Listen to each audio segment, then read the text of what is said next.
Welcome back to my channel seem house by Kalpana. आज हम full 5 metre sari से, जो बॉर्डर वाली साड़ी है, उसमें से हम दुपट्टा, टॉप और अम्ब्रेला शरारा की कटिंग करेंगे। फ़िलहाल इस वीडियो में मैं आपको अम्ब्रेला प्लाज़ो की कटिंग बताऊंगी, जिसमें आप कई बार लोगों को प्रॉब्लम आती है कि वो अम्ब्रेला प्लाज़ो की कटिंग करते हैं तो नीचे से कपड़ा कम पड़ जाता है, तो एक कॉर्नर साइड में अटैचमेंट लगाना पड़ता है। वो हम नहीं करेंगे, उसके लिए मैं एक अलग आपको आइडिया बताऊँगी। और दूसरा, जब भी हम अम्ब्रेला प्लाज़ो की कटिंग करते हैं तो बॉर्डर में हमको अब लेस या बॉर्डर लगाने में काफ़ी प्रॉब्लम हो जाती है, तो वो भी हम एक टेक्निक के साथ कैसे ऐड करेंगे मैं बताऊंगी। मैंने लेसेस यहाँ पे निकाल लिया है अलग से, आप काट के निकालो या उधेड़ के निकालो। फिर यहाँ से क्या क्या मैंने निकाला, ये एक्स्ट्रा मटेरियल है, ये से मैं साइड कर देती हूँ। मैं आपको बता देती हूँ कि क्या क्या निकाला है। ये टॉप का कपड़ा मैंने निकाला है, जब कटिंग होगी इसका मेजरमेंट भी मैं आपको बता दूँगी। फिर ये है स्लीव्स का पार्ट, हमने कटिंग कर लिया है। फिर इसके बाद हमने निकाला है, ये है हमारा क्या है जी, ये है दुपट्टा। ये पूरा 2.5 मीटर का दुपट्टा भी निकाला है, 2.25-2.5 मीटर के करीब। एंड देन ये अम्ब्रेला के लिए हमने निकाला है, और जिसका लेंथ विड्थ मैं अभी स्पेशली आपको ये वीडियो में बता दूंगी, और किस तरह से ये अटैच करेंगे हम लेस, ये भी मैं बता दूंगी। तो पहले से ओपन कर लेते हैं। काफ़ी बार बॉर्डर में लेस लगाना डिफ़िकल्ट हो जाता है, लेकिन उसे हम एक अलग टेक्निक से लगाएंगे आज। तो ये है हमारा पूरा डबल फोल्ड में किया हुआ मटेरियल अम्ब्रेला के लिए, जिसकी विड्थ और लेंथ सारा मैं स्क्रीन पे दे दिया है। यहाँ पर ये मटेरियल विड्थ एंड लेंथ में 44x44 था। आपका जितना भी मैक्सिमम हो उतना अच्छा है। अगर कपड़े की विड्थ ज़्यादा होती है तो कटिंग करने की, अटैचमेंट करने की ज़रूरत नहीं होती। यहाँ पे मैंने फिर इसे कोन शेप में फ़ोल्ड कर दिया। अब मैं मेजरमेंट बता रही हूँ। यहाँ पे 34 हिप साइज़ है, उसको मैंने डिवाइड किया है 4 से, एंड देन 4 से, ये हिप साइज़ है 34, जो भी आपका होगा उसको 4 से डिवाइड करें, देन आपको मिलेगा मेजरमेंट 8.5। अब क्या करना है आपको, इस 8.5 में आपने मार्जिन ऐड करना है 2 इंच। तो देखिए फिर से मैं आपको बता दूँ, 34 हिप साइज़ है, डिवाइड बाय 4 किया है, जो भी मेजरमेंट है उसमें आपने मार्जिन 2 इंच ऐड कर देना है, जो भी आपका हिप साइज़ हो। तो अभी हमने क्या करना है, अभी हमको जो मिला है 10.5, ये अभी हमने यहाँ पे वेस्ट लाइन के लिए लेना है। ये हमारा, पहले हम सर्कल से चेक कर लेंगे 10.5 आ रहा है, फिर ऊपर से यहाँ पे मार्किंग करके इस तरह से हम 13 इंच हमारा आया है, 13 पे मार्क करते जाएंगे। इसका तरह करने से नीचे से कभी भी प्लाज़ो, अम्ब्रेला जो भी आप बना रहे हो वो ऊपर नीचे नहीं होगा। देखिए 10.5 आ गया। यहाँ से मार्किंग से नीचे जितना भी आपका लेंथ आता है, मेरा 30 आया है। हमें रेडी लेंथ प्लाज़ो की 37 चाहिए थी, इसलिए 30 के बाद बेल्ट हम 7 इंच का निकालेंगे, उसे ऊपर की ओर बेल्ट का 7 इंच छोड़कर इस लाइन पे हम यहाँ पे 10.5 इस क्रॉच का लेंथ ले लेंगे, और यहाँ पे 2 इंच दे देंगे, एंड देन इसे हम मार्किंग करके एक कर्व दे देंगे।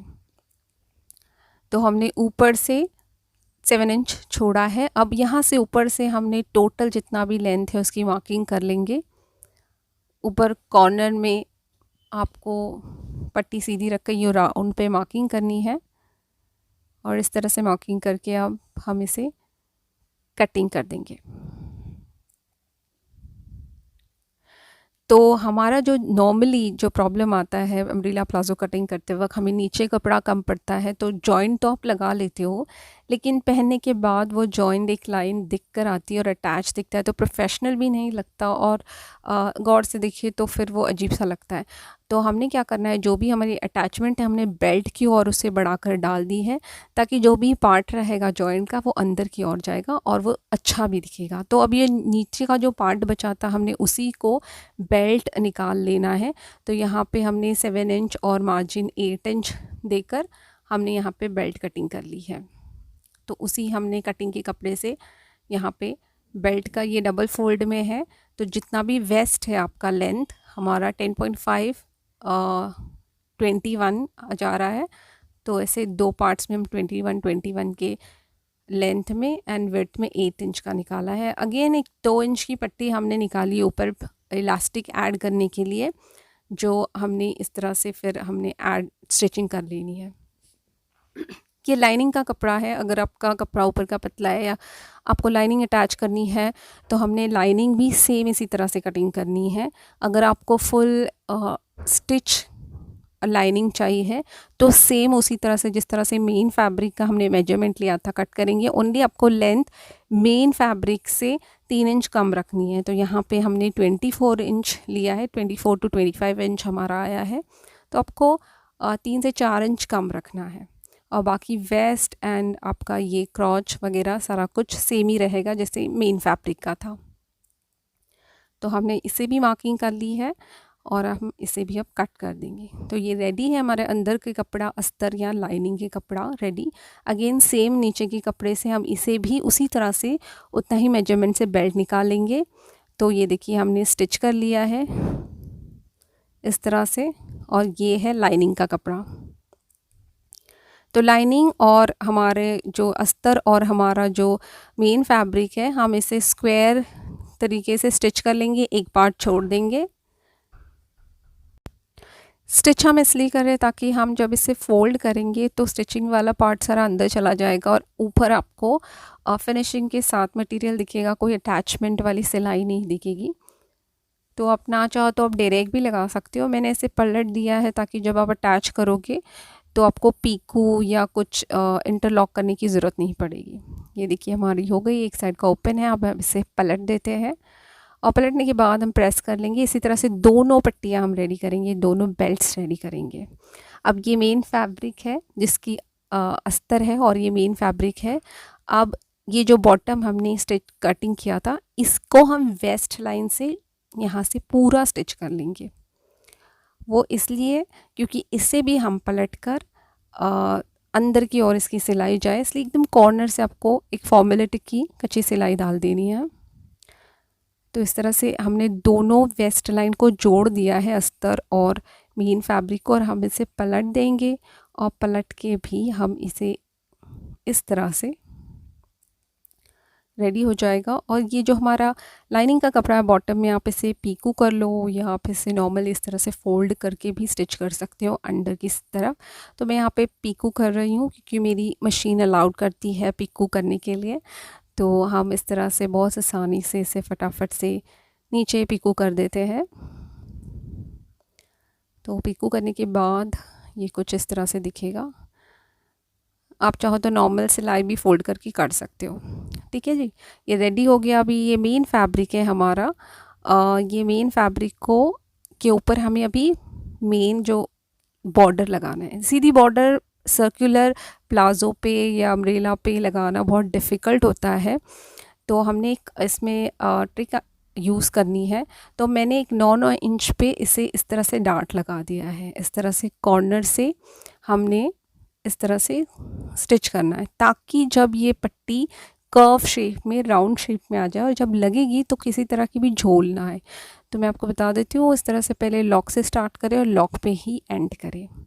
तो ये देखिए इस तरह से, क्योंकि इस लेस में फ्लावर्स भी थे तो वो इसे कॉम्प्लीमेंट कर रहे थे। तो फ्लावर्स जैसा ही दिख रहा था। आप 8, 9 या 10 इंच जैसे भी आपको लगे उतनी डिस्टेंस पे आप इस तरह से डार्ट लगाते जाए, टक्स लगाते जाए। ये देखिए, ये जिस जैसे करते जाओगे आप, ये पट्टी उतना राउंड होती जाएगी। ज़्यादा नज़दीक भी आपको लगाने की ज़रूरत नहीं है। आप 8 to 10 इंच का मेजरमेंट लेके लगा सकते हो। ये देखिए इस तरह से है ये डार्ट और ये सीधी साइड है। तो ये सिलाई दिख भी नहीं रही है ऊपर से कि कोई स्टिचिंग की है। तो अब हमने क्या करना है, ये हमारा रॉन्ग साइड है प्लाज़ो का, उसे हमने जो हमारी बॉर्डर वाली पट्टी है उसको सीधी साइड अंदर की ओर रख के इस तरह से स्टिच करना है। प्लाज़ो का जो मेन फैब्रिक है उसके रॉन्ग साइड पे हमने पट्टी का जो सीधा साइड है वो अंदर की ओर रखा है और इस तरह से देखिए परफेक्ट ये लग गया, कोई खिंचाव नहीं आया। अब इसे हमें फोल्ड करके फिर सीधी साइड लाना है प्लाज़ो की। तो अब सीधी साइड लाने के लिए पहले हम यहाँ पे कॉर्नर पे इसे अगेन स्टिच कर लेंगे ताकि ये अंदर प्रॉपरली दब जाए और अच्छे से सेट हो जाए। तो ये हमने यहाँ पे कॉर्नर में भी लगा दिया। आप इसे नहीं भी लगा सकते हो, ऑप्शनल के लिए छोड़ भी सकते हो, लेकिन ये अच्छा से बैठ जाएगा इस तरह से करने से। ये देखिए किसी तरह का झोल नहीं आया, परफेक्टली इसने कैच कर लिया नीचे के कपड़े को। और अब ऊपर की तरफ से हम इसे एक पक्की सिलाई लगा देंगे। तो देखिए किसी तरह का एडजस्टमेंट करने की ज़रूरत नहीं है, अपने आप मैनेज हो रहा है नीचे के फैब्रिक को ऊपर की फैब्रिक से। तो आप इसे आराम आराम से सिल दें और फिर ये हमारा हो जाएगा नीचे बॉर्डर रेडी। और बिलीव मी, ये रेडी होने के बाद बिल्कुल भी ऐसा खिंचाव या झोल नहीं दिखता, ये परफेक्टली राउंड शेप में इसे अटैच हो जाता है। ये देखिए हो गया हमारा काम यहाँ पे डन।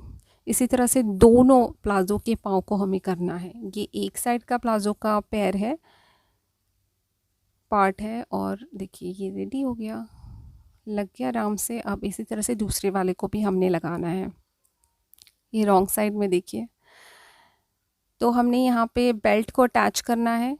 बेल्ट को हमने कर लिया अटैच। करने के बाद दूसरा पार्ट इसके ऊपर इस तरह से रख के हमने क्रॉस से ऊपर तक सिल देना है। तो ये हमारा बेल्ट है।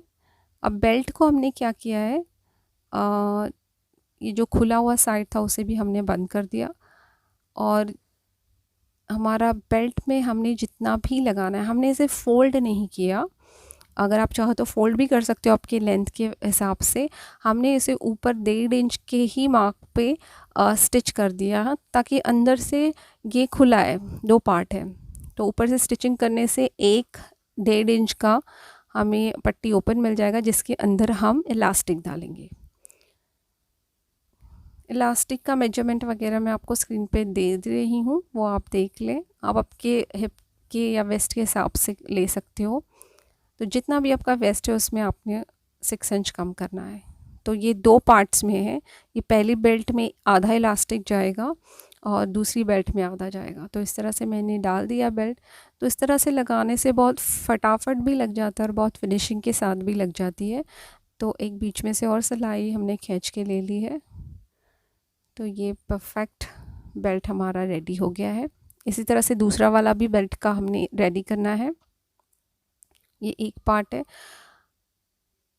और अब हम इस बेल्ट को इस बॉटम से स्टिच कर देंगे। सीधी साइड अंदर रहेगी, और देखिए अब स्टिच करते वक्त कोई धागा नहीं निकल रहा है। सारा जो सिलाई वाला हमने पलट पलट कर सी दिया था वो अंदर की ओर है, तो पीको करने की इंटरलॉक करने की कोई ज़रूरत नहीं पड़ेगी। तो ये बहुत फिनिशिंग के साथ अंदर की तरफ से भी दिखेगा। तो ये देखिए ये रेडी हो गया, स्टिच हो गया। इस तरह से दोनों पार्ट्स हमें रेडी करने हैं। दोनों बेल्ट एंड को डाउन पार्ट से जोड़कर रेडी कर लिया। अब दोनों पार्ट्स को हमने यूँ अटैच करके क्रॉच तक सिल लेना है। मार्क टू मार्क जॉइन करके हमने इस तरह से क्रॉच तक सिल देना है, और इसी तरह से हम इसे दूसरी साइड से भी स्टिच कर लेंगे। ये साइड से भी इसी तरह स्टिच कर लेंगे हम। ये रेडी है। दोनों साइड स्टिच करने के बाद हम इसे अब खोल कर यूँ पलट देंगे, और फिर ये रेडी है। बस अभी हमें क्या करना है, यहाँ एंड से लेके कॉर्नर तक हमें पूरा स्टिच करना है। फिर हमारा प्लाजो पैंट अम्ब्रेला रेडी है। और अगर आपको ये वीडियो पसंद आया तो जल्दी जल्दी लाइक शेयर एंड सब्सक्राइब करें, और मेरे नेक्स्ट वीडियो आने तक के लिए इंतज़ार करें। Thank you.